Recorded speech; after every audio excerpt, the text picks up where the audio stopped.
Kita beralih ke sorotan lain, saudara. Kelompok kriminal bersenjata menyerang tim TNI pencari pilot Susi Air di Nduga, Papua Pegunungan.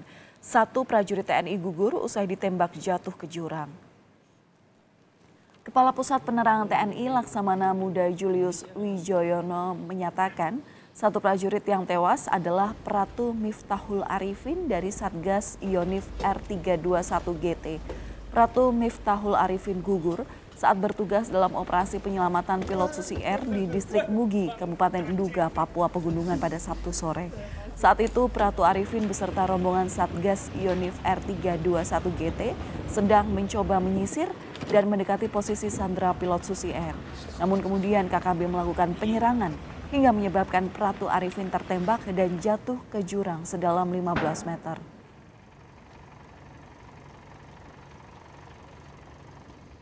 Panglima TNI turut berdukacita atas gugurnya prajurit terbaik TNI atas nama Pratu Miftahul Arifin yang gugur pada tanggal 15 April 2023 pukul 16.30 waktu Indonesia bagian timur.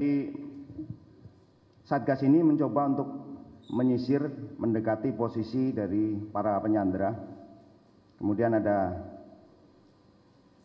serangan dari mereka, 1 terjatuh di kedalaman 15 meter dan ketika mencoba untuk menolong mendapatkan serangan ulang.